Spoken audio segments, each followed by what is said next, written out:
নমস্কার। নির্ধারিত সময়ের কিছু আগেই আমি এখানে এসে পৌঁছেছি, তার কারণ আবহাওয়া অত্যন্ত খারাপ। আমাকে এই নওদার সভা করে উত্তর 24 পরগনা সন্দেশখালিতে যেতে হবে। সেখান থেকে সূর্যাস্তের আগে আমাকে আবার কলকাতায় ফিরতে হবে। সেখানেও আমার নির্দিষ্ট কিছু কর্মসূচি রয়েছে। আজকের সভার আয়োজক জেলা তৃণমূল কংগ্রেস সহ জেলা সকল নেতৃত্ব যারা রয়েছেন এবং সর্বস্তরের নির্বাচিত জনপ্রতিনিধি, নির্বাচনী প্রার্থী যারা উপস্থিত হয়েছেন, আমি অনেককে দেখতে পাচ্ছি। এখানে রবি আলদা রয়েছে, এখানে অপূর্ব সরকার ডেভিড রয়েছে, এমপি আবু তাহের খান রয়েছে, এমপি ইউসুফ পাঠান রয়েছে, শাহিনা মুমতাজ রয়েছে, বাবর রয়েছে, এখানে শাওনী সিংহ রায় রয়েছে, নিয়ামত শেখ রয়েছে, আতাউর রয়েছে। আমি প্রত্যেকটা প্রার্থীকে আমার শুভেচ্ছা জানাচ্ছি, কৃতজ্ঞতা জানাচ্ছি, যার সমর্থনে আমাদের এই সভা। নওদার জোড়াফুলের প্রার্থী শাহিনা মুমতাজ, তিনিও তার বক্তব্য রেখেছেন। আপনাদের ভোট আগামী 23শে এপ্রিল প্রথম দফায়। আজকে প্রায় মার্চের 29 তারিখ, প্রচারের শেষ সময়সীমা 21শে এপ্রিল, অর্থাৎ হাতে 22 থেকে 23টা দিন।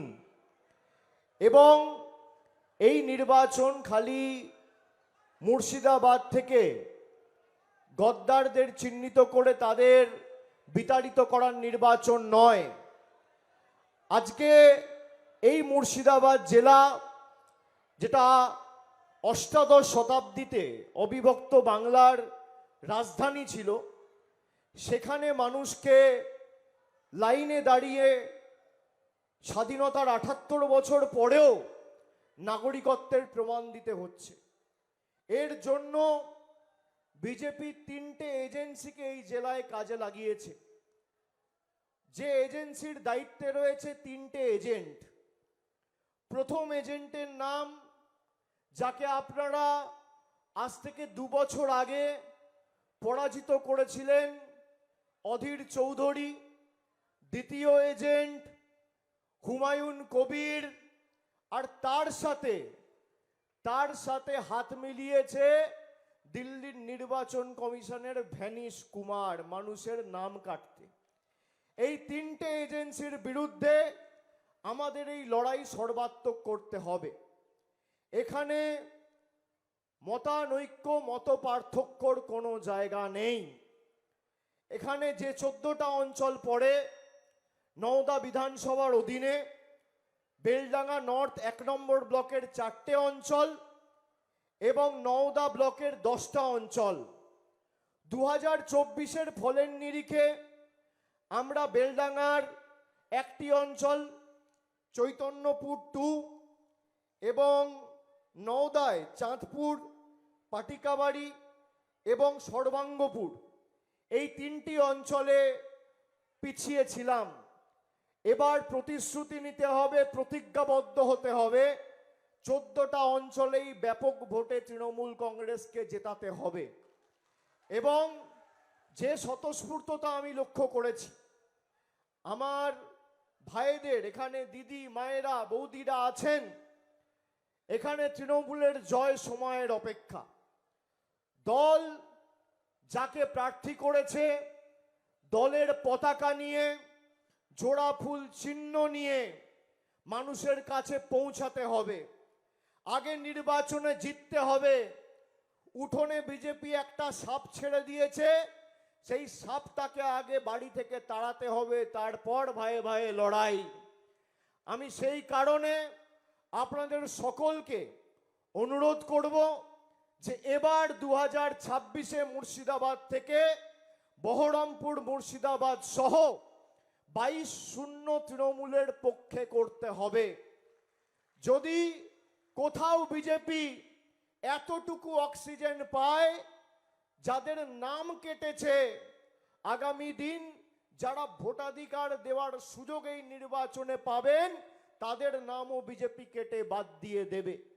আমাদের রাজ্যের মুখ্যমন্ত্রী একমাত্র দলনেত্রী, দেশনেত্রী, যিনি মানুষের স্বার্থ রক্ষা, মানুষের মৌলিক অধিকার রক্ষার্থে দেশের সর্বোচ্চ আদালত সুপ্রিম কোর্টে গিয়ে নিজে লড়াই করেছেন।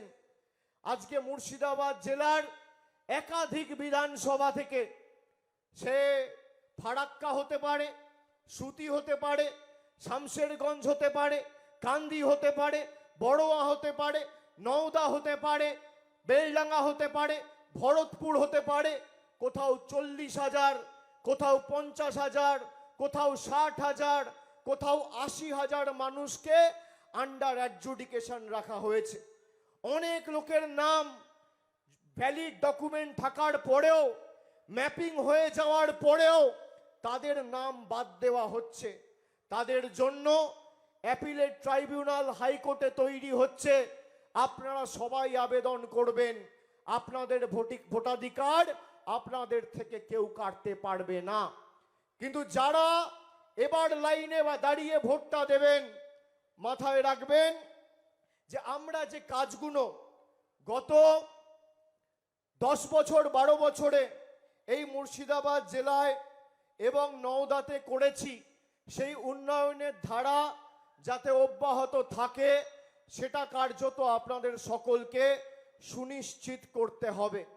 এই নওদাতে আলীনগর ব্রিজ আমাদের সরকার তৈরি করেছে রায়পুর জিপিতে, যার ফলে উপকৃত হয়েছে প্রায় 20,000 মানুষ।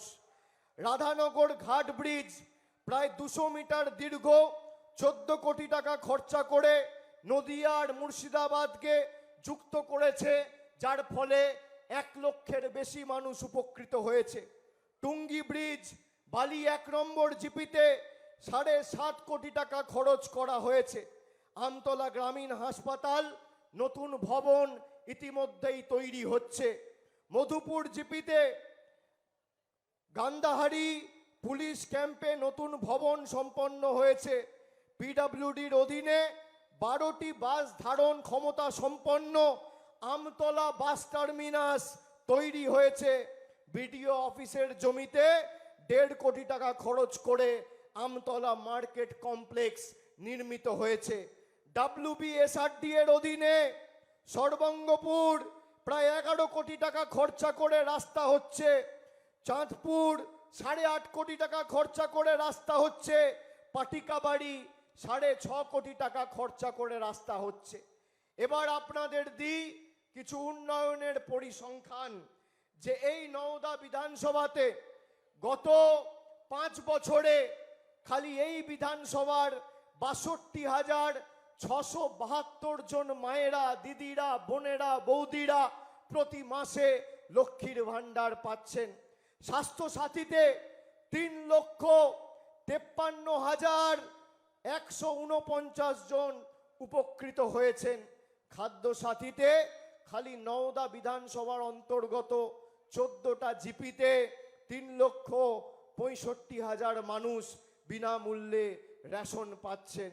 বাংলা আবাস যোজনা গত 2 বছরে 2024 এবং 2025-এ রাজ্য সরকার যে বাড়িগুলো তৈরি করেছে, খালি নওদা বিধানসভা থেকে 10,000-এর বেশি মানুষকে পাকা ছাদের ব্যবস্থা আমাদের মামাটি মানুষের সরকার করে দিয়েছে। কৃষক বন্ধু প্রকল্পে প্রায় 50,368 জন আর্থিক সাহায্য সহযোগিতা সুবিধা পেয়েছে। যুবসাথী প্রকল্পে প্রায় নওদা বিধানসভা থেকে 18,000 যুবক যুবতী ইতিমধ্যেই ব্যাংকে 1500 টাকা করে পেয়েছেন। খালি নওদা বিধানসভায় 18,000 আর মুর্শিদাবাদ জেলায় 3,20,000 যুবক যুবতীরা সরাসরি ডাইরেক্ট ব্যাংক ট্রান্সফারের মাধ্যমে টাকা পেয়েছেন। এছাড়া পথশ্রী 2, 3, 4 প্রায় 95টি নতুন রাস্তার নির্মাণ, কিছু রাস্তার পুনর্নির্মাণ এবং সংস্কার করা হয়েছে। মোট 100 কিলোমিটার রাস্তা এবং খরচ হয়েছে প্রায় 50 কোটি টাকা। এই যে টাকা খরচ হয়েছে এর মধ্যে 10 পয়সা মোদী সরকার বা কেন্দ্র সরকারের কোনো অবদান নেই। গরিব মানুষের টাকা যারা আটকে রেখেছে, আপনি জিজ্ঞেস করুন আজকে যারা আপনাদের বন্ধু হয়ে আপনাদের কাছে ভোট চাইতে আসছে ধর্মের নাম করে, তারা গত 5 বছরে গরিব মানুষের 100 দিনের টাকা বন্ধ, আবাসের টাকা মোদি বন্ধ করে দিয়েছে, গ্রাম সড়ক যোজনার টাকা বন্ধ করে দিয়েছে, জল জীবন মিশনের টাকা বন্ধ করে দিয়েছে। যদি আমাকে দেখাতে পারেন যে একটা বৈঠক অধীর চৌধুরী বা হুমায়ুন কবির গত 5 বছরে কেন্দ্রকে চিঠি দিয়ে একটা বৈঠক মানুষের স্বার্থে করেছে, আমি তৃণমূলের হয়ে ভোট চাইতে আপনাদের কাছে আসবো না, প্রচার করতে আসবো না। যারা ধর্ম নিয়ে রাজনীতি করে, বিজেপি একদিকে মন্দির নিয়ে রাজনীতি করে জয় শ্রী রামের নামে ভোট চাইছে, আর একদিকে হুমায়ুন কবির মসজিদের রাজনীতি করে মানুষকে বিভ্রান্ত করে ধর্মের নামে ভোট চাইছে। আমি মন্দির মসজিদের রাজনীতি বাড়িতে করব। আমি যখন আমার ধর্ম অবলম্বন করে মন্দিরে গিয়ে পুজো বা মসজিদে গিয়ে আল্লাহর কাছে দোয়া চাইব, আমার ধর্ম আমি বাড়িতে করব, ধর্মীয় সব প্রতিষ্ঠানে করব। কিন্তু আমি যখন মানুষের ভোটে নির্বাচিত, আমার কোনো ধর্ম নেই, আমার একটাই ধর্ম, মানব ধর্ম, মানুষকে পরিষেবা দেওয়া। আপনি বলুন তো, যারা মন্দিরের নামে আর মসজিদের নামে ভোট চায়, এদের থেকে বড় রাজনৈতিকভাবে দেউলিয়া এলিমেন্ট আর কি আছে? কে আছে? আর হঠাৎ করে তার মনে হলো বাবরি মসজিদ করতে হবে মুর্শিদাবাদে। বাবরি মসজিদ কবে ভাঙা হয়েছিল? 1992 সালে। প্রায় 27 বছর পরে সে বিজেপিতে গিয়ে যোগদান দিয়ে 2019-এ বিজেপির প্রার্থী হলো, তখন তার বোধোদয় হলো না যে বাবরি মসজিদ করতে হবে। যারা বাবরি মসজিদ ভেঙেছিল, এই হুমায়ুন কবির তাদের সাথে হাত মিলিয়েছে। এদেরকে একটা ভোটও দেওয়া মানে পরোক্ষভাবে বিজেপি এবং মোদিকে ভোট দেওয়া, এটা মাথায় রাখতে হবে। তৃণমূলের কিছু লোকেরা আছে, বিশেষ করে অনেকে আছে যারা অনেক ব্যঙ্গ বিদ্রুপ করে গত ডিসেম্বর মাসে যখন বাবরি মসজিদ করেছিল, ভিত্তিপ্রস্তর স্থাপন করেছিল, তখন বলেছিল কেন বাবরি মসজিদ করবে না, হুমায়ুন কবিরের পক্ষ নিয়ে সওয়াল করেছিল। গত 2 মাসে হুমায়ুন বাবুর চাল চলন, মুখের ভাষা, মানুষের প্রতি ব্যবহার দেখে তারাও বুঝতে পেরেছে হুমায়ুনকে সমর্থন করা আর মুর্শিদাবাদ জেলায় খাল কেটে কুমির আনা এক। যদি কোনোভাবে কেউ সমর্থন করেন, আমি আপনাদের কথা দিয়ে যাচ্ছি, যারা জার্সি পরে আছেন, যে জার্সি পরে আছেন, সে জার্সি পরে সে দলের হয়ে খেলুন। অন্য দলের হয়ে খেলতে গেলে 1 মাস পর লাল কার্ড দেখিয়ে মাঠের বাইরে করে দেবে, কিন্তু বাকি জামার জীবনটা আর মাঠে ঢুকতে পারবেন না। যে দলের জার্সি পরে আছেন সে দলের হয়ে খেলুন, মাঠে নামুন। যদি এ দলের জার্সি পরে ও দলের হয়ে কাজ করেন, তৃণমূল জিতবে নিয়ে কোনো সংশয় নেই। ব্যবধানটা 60,000 70,000 করতে হবে। আর যদি, আমার তো সবার উপর নজর আছে, যদি কেউ ভাবে বিশৃঙ্খলা করব দলকে চাপে রাখার জন্য, আপনাদের কিন্তু দল ক্ষমা করবে না। আমি সবাইকে ওয়ার্নিং দিয়ে যাচ্ছি, আমার ব্যক্তিগতভাবে পছন্দ অপছন্দর ব্যাপার নয়। আমি হাবিবকে বলেছি, ব্লক যেমন দায়িত্ব নিয়ে হাবিব করত, ব্লক দায়িত্ব নিয়ে হাবিবই করবে। এই 10টা অঞ্চলের দায়িত্ব হাবিবের, আপনাদের সবার। আর যদি কারোর কোথাও মনে হয় যে আমাদের কোনো, আরে ভাই বস, আমায় বলতে দে। আর কারোর যদি কোথাও মনে হয় যে আমার সাথে প্রার্থীর একটা মনোমালিন্য হয়েছে, আপনি ধরে নেবেন নওদা থেকে প্রার্থী অভিষেক বন্দ্যোপাধ্যায় ভোট আমার হয়ে করবে। ঠিক আছে, এই লড়াই বাংলার কৃষ্টি অধিকার, বাংলার সংস্কৃতি রক্ষা করার লড়াই। গত দুদিন আগে দেখেছেন রামনবমীর নাম করে কি ধরনের দাঙ্গা করেছে। নির্বাচন কমিশন দায়িত্ব নেওয়ার পরে রাজ্য প্রশাসনের DG, ADG, IG, DIG, Murshidabad জঙ্গিপুরের এসপি সবাইকে পাল্টে দিয়েছে, মুখ্য সচিবকে পাল্টে দিয়েছে, স্বরাষ্ট্র সচিবকে পাল্টে দিয়েছে, যাতে বিজেপির জল্লাদরা দাঙ্গা করতে পারে। কোনো রকম কোনো প্ররোচনায় পা দেবেন না, মানুষ বুদ্ধিমান। এই রাজ্যে আমরা দুর্গাপুজো করি, কোনোদিন দুর্গাপুজোয় দাঙ্গা হয়েছে? এই রাজ্যে আমরা দীপাবলি করি, কোনোদিন দীপাবলিতে দাঙ্গা হয়েছে? পবিত্র ঈদ পালন করা হয়, মহাবীর জয়ন্তী পালন করা হয়, বড়দিন পালন করা হয়, পয়লা বৈশাখ পালন করা হয়, গুরু নানক জয়ন্তী পালন করা হয়। এই বাংলা বৈচিত্র্যের মধ্যে একতার মূল মন্ত্রকে পাথেয় করে লড়াই করেছে বছরের পর বছর। নানা ভাষা, নানা মত, নানা পরিধান, বিবিধের মাঝে দেখো মিলন মহান। যারা তরোয়াল নিয়ে, বন্দুক নিয়ে, হাতে লাঠি নিয়ে, দা নিয়ে, কাঠারি নিয়ে মদ্যপ অবস্থায় রামনবমী করছে, তারা আর যাই হোক কোনোদিন প্রভু রামের ইতিহাস পড়েনি। রামের পুরুষোত্তম রাম বলা হয়, রামকৃষ্ণ রাম, প্রভু রামকে মর্যাদা পুরুষোত্তম রাম। রাম সংযমের প্রতীক, ত্যাগের প্রতীক, তিতিক্ষার প্রতীক, কৃচ্ছ সাধনের প্রতীক। মদ খেয়ে রাস্তায় মাতলামো করে, দোকান ভেঙে, বাড়ি ভেঙে জয় শ্রীরামের স্লোগান। আর যাই হোক এই বিভাজনের রাজনীতি বাংলা মানবে না। বাংলায় এক ছটাক জমি আমরা বিজেপিকে ছাড়বো না। এই বাংলা রক্ত দিয়ে একে অপরের সাথে মিলন এবং সাম্প্রদায়িক সম্প্রীতি, ভ্রাতৃত্ব, ধর্মনিরপেক্ষতা রক্ষা করবে। আমাদের মুখ্যমন্ত্রী আজ থেকে 7 দিন আগে আমাদের দলের ইস্তাহার প্রকাশ করেছে। 10টা প্রতিজ্ঞার কথা দিদি বলেছে, তার মধ্যে 5টা প্রতিজ্ঞা আপনাদের আমি বলবো। বিজেপির নেতারা কেউ কেউ বলে লক্ষ্মীর ভান্ডার বন্ধ করব, আর কেউ কেউ বলে লক্ষ্মীর ভান্ডার বাড়িয়ে 3000 করব। আমি চ্যালেঞ্জ দিচ্ছি, যে সমস্ত রাজ্যে বিজেপির সরকার আছে, যদি কোথাও মমতা ব্যানার্জি যেভাবে পরিবারের 2 জন থাকলে 2 জন আর 5 জন থাকলে 5 জনকে লক্ষ্মীর ভান্ডার দিয়েছে, একটা রাজ্যে যদি বাস্তবায়িত করে দেখাতে পারে, আমি রাজনীতির আঙিনায় পা রাখবো না। একটা রাজ্যে।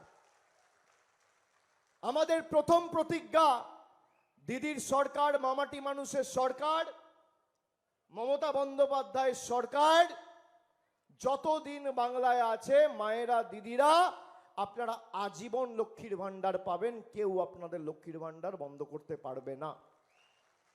আমাদের দ্বিতীয় প্রতিজ্ঞা, আমাদের সরকার বলেছে আগামী 5 বছর 26 থেকে 31-এর মধ্যে বাংলায় যত পরিবার আর ঘর রয়েছে, বাড়ি রয়েছে, সবার বাড়িতে নলবাহিত পানীয় জলের সুব্যবস্থা আমাদের রাজ্য সরকার করবে। কেন্দ্র সরকার টাকা দিক আর না দিক, সাহায্য করুক বা না করুক।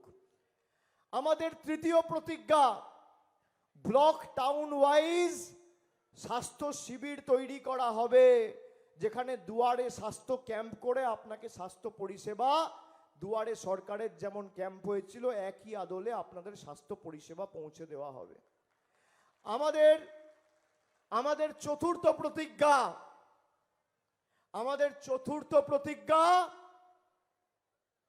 বাংলায় যত প্রবীণ নাগরিক রয়েছেন, বয়োজ্যেষ্ঠ মানুষ যারা বার্ধক্য ভাতার জন্য নিবেদন করেছেন, সরকার চতুর্থবার ক্ষমতায় আসার পর বাংলায় যত প্রবীণ নাগরিকরা রয়েছেন সবার বার্ধক্য ভাতার ব্যবস্থা মমতা বন্দ্যোপাধ্যায়ের তৃণমূলের মামাটি মানুষের সরকার করবে। আর পঞ্চম প্রতিজ্ঞা,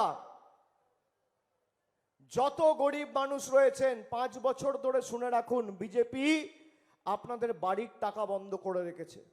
মমতা বন্দ্যোপাধ্যায় বলেছে তোমার প্রকল্প লাগবে না, তোমার বাড়ির টাকাও লাগবে না। চতুর্থবার আমাদের সরকার তৈরি হবে। বাংলায় যত প্রকৃত প্রাপক রয়েছে, গরিব মানুষ রয়েছে, যাদের মাথার উপর সত্যি ছাদের প্রয়োজন, তাদের সকলকে পাকা বাড়ি আমাদের সরকার দেবে। বাংলায় যত পরিবার রয়েছে যারা আবেদন করেছে সবার জন্য বাড়ি। এই হচ্ছে 5 প্রতিজ্ঞা। কিন্তু আমাদের মাথায় রাখতে হবে, আপনারা দেখুন এখানে ভাইয়ে ভাইয়ে যে বিভেদ তৈরি করার, এই অক্সিজেন কে দিচ্ছে? বিজেপি।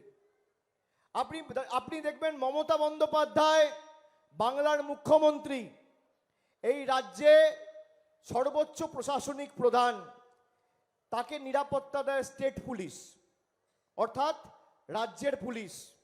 আর হুমায়ুন কবির আর অধীর রঞ্জন চৌধুরীকে নিরাপত্তা দেয় অমিত শাহ সিআরপিএফ।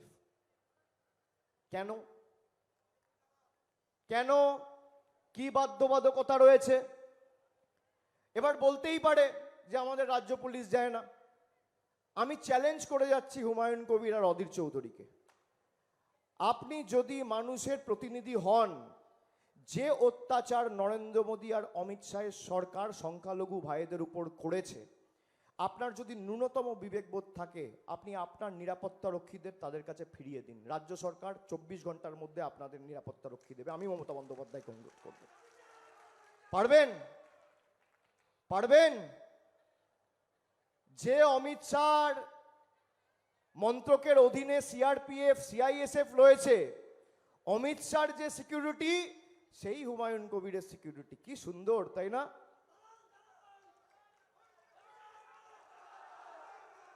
যে অমিত শাহকে নিরাপত্তা দিচ্ছে, সে অধীর চৌধুরীকে নিরাপত্তা দিচ্ছে। ভাবুন, সে এখনো এমপি নেই, তাও নিরাপত্তা পাচ্ছে।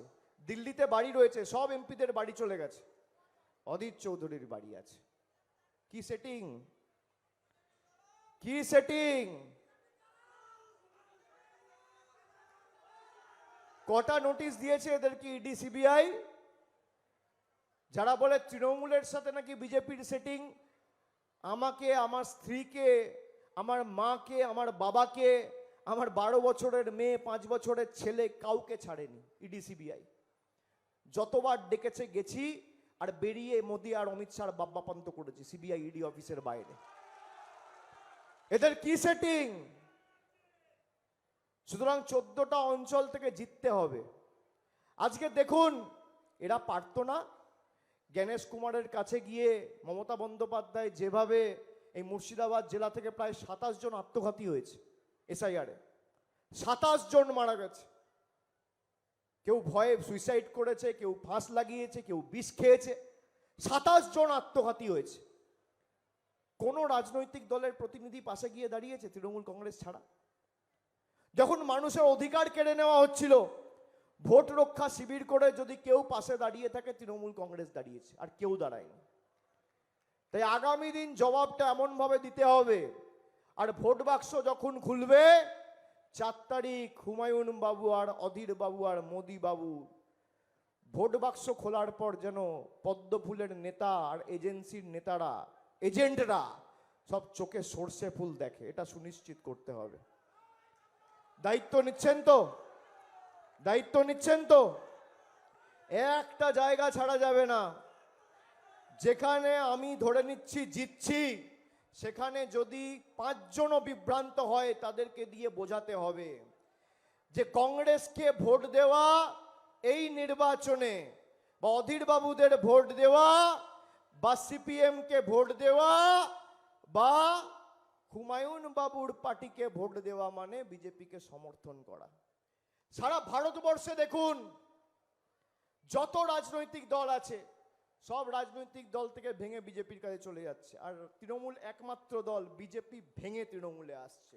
বিজেপিকে যদি ভাঙার ক্ষমতা কারোর থাকে, বিজেপিকে যদি সর্বশান্ত করার ক্ষমতা কারোর থাকে, একমাত্র বাংলার তৃণমূল কংগ্রেসের রয়েছে। ভারতবর্ষে 1550টা রাজনৈতিক দল রয়েছে, লড়াই একমাত্র তৃণমূল করছে। আপনি মেঘালয়তে দেখুন, তৃণমূল কংগ্রেস গিয়ে লড়াই করলো, আমরা 5টা এমএলএ জিতলাম, কংগ্রেস 5টা এমএলএ জিতলো, কংগ্রেসের 5 জন চলে গেছে এনডিএতে, তৃণমূলের 5 জন আজও তৃণমূলে। এটাই হচ্ছে তাদের আর আমাদের মধ্যে পার্থক্য। আর এখানে দীর্ঘদিনের একটা দাবি রয়েছে, অন্যতম গুরুত্বপূর্ণ ফসল এখানে পেঁয়াজ, একটা কোল্ড স্টোরেজের দাবি রয়েছে। আমাকে এক ডাকে অভিষেকে ফোন করে অনেকে জানিয়েছে, রাজ্য সরকার ইতিমধ্যেই বাজেটে বলেছে যে সারা বাংলা জুড়ে আমরা 50টা নতুন কোল্ড স্টোরেজ করব, তার মধ্যে আমরা এই নওদাতে পেঁয়াজের কোল্ড স্টোরেজ একটা আগামী দিন করব, আমি কথা দিয়ে যাচ্ছি। পেঁয়াজ রাখতে অসুবিধা হয় যেহেতু কোনো হিমঘর নেই, একটা বড় কোল্ড স্টোরেজ, যারা পেঁয়াজ চাষের সাথে যুক্ত তাদের সবার যাতে আগামী দিন পেঁয়াজ চাষের কোনো অসুবিধা না হয় এবং পেঁয়াজ বিক্রি করতে কোনো অসুবিধা না হয়, তার ব্যবস্থা আমাদের মামাটি মানুষের সরকার করবে। আর আগামী 23 তারিখ আমার আপনার সবার প্রার্থী, তৃণমূলের প্রার্থী, জোড়া ফুলের প্রার্থী শাহিনা মমতাজকে ঘাসের উপর জোড়া ফুল চিহ্নে ভোট দিয়ে বিপুল বিপুল ভোটে জয়যুক্ত করবেন। প্রথম দফায় আপনাদের ভোট, আর দ্বিতীয় দফায় দক্ষিণ 24 পরগনা, হাওড়া, হুগলি, কলকাতার ভোট, ডায়মন্ড হারবারে ভোট।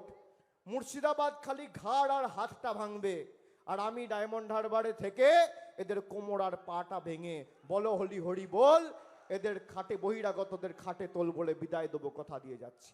আপনারা সকলে ভালো থাকবেন, আপনারা সুস্থ থাকবেন। আমি মুর্শিদাবাদ জেলায় আরো অন্তত পক্ষে 8-10 বার আসবো, নেত্রী আসবেন, সভা সমিতি করবে এবং আগামী দিন আপনাদের সাথে আবার দেখা হবে। জয় হিন্দ, বন্দে মাতরম, জয় বাংলা, জয় বাংলা, জয় বাংলা, জয় বাংলা, জয় বাংলা। জোরে বলো জয় বাংলা, জয় বাংলা, জয় বাংলা, জয় বাংলা। অনেক অনেক ধন্যবাদ, নমস্কার।